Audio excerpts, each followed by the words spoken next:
Hello, I'm Professor Hedges, and I'm here today to talk with you about my plans for our class to adapt to students quarantining during COVID. I believe we are up to this, the class structure is up to it, the subject matter is up to it, and you are up to it. Let's talk about how.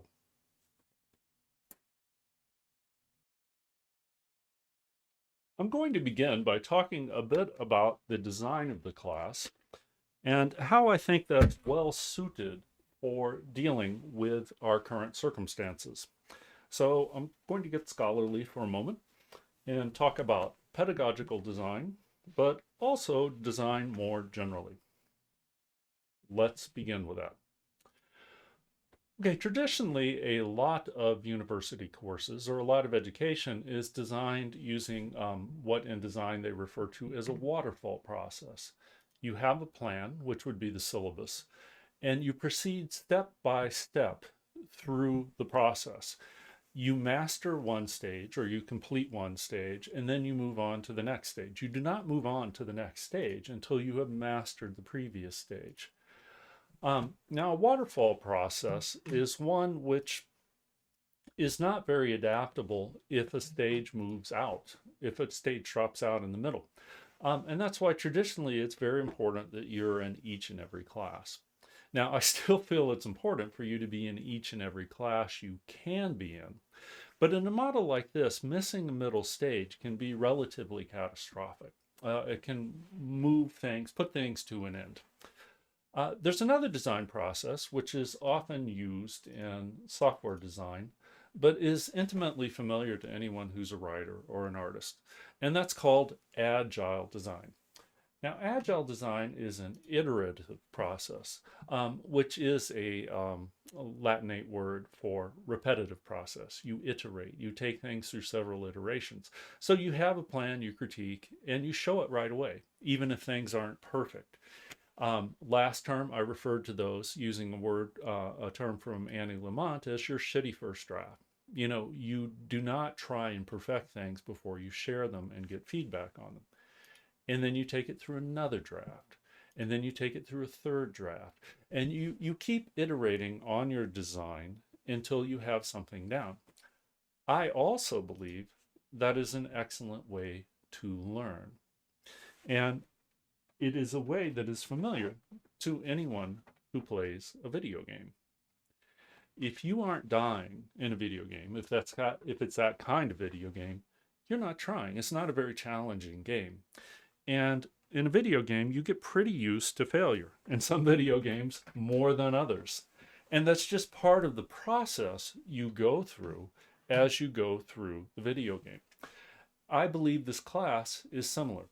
I have tried to set up the class so there are multiple passes at key ideas, at key skills, and at key competencies that are low risk. Multiple low risk passes is one of the ways we learn best, particularly about something like writing.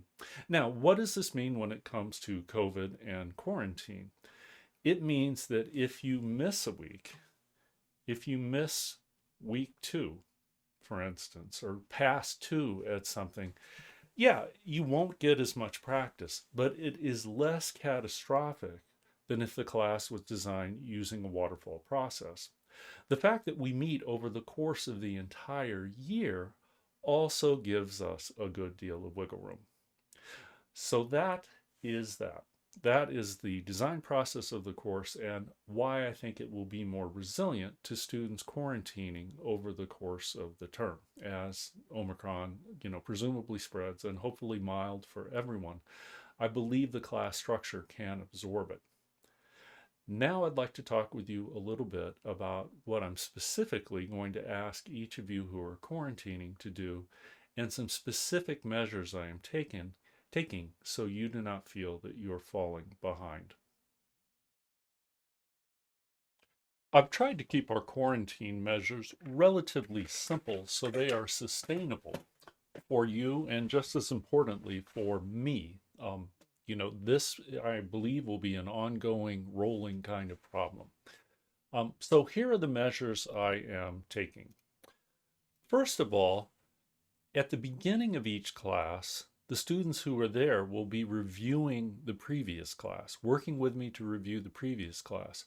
Now, that is also an excellent learning opportunity for them because we learn more from interspersed learning than we do from block learning. And we learn much more from the difficult effort of recalling previous learning than simply recognizing something. And also, just as we learn from multiple passes of an obstacle in a video game, we learn from multiple passes of engaging with ideas. So that is a win for the students in the course. It's also a win for you.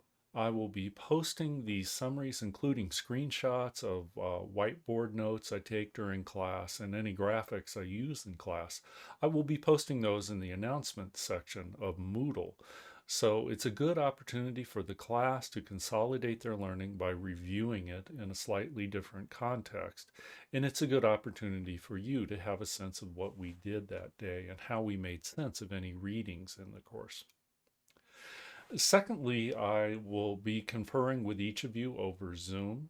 I ask your patience, we're at week 2 in the course, and it's taking me a little bit of time to adjust my plans, but I'll be Zooming with each of you, and you can make an appointment with me using the Navigate app, and that will give you an opportunity to speak with me and me an opportunity to speak with you, talk both about what the class is doing and also what I would like for you to do.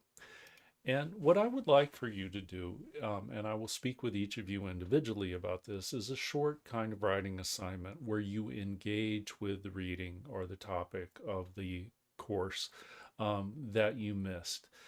And I think this will be, maybe around 250 words, maybe 250 words kind of thing. Um, Very similar to what we were doing in forms before, but it will be just you. And that will give you an opportunity to take your thinking through the kind of iterative process I talked about when I talked about agile design, and me an opportunity to assess your learning.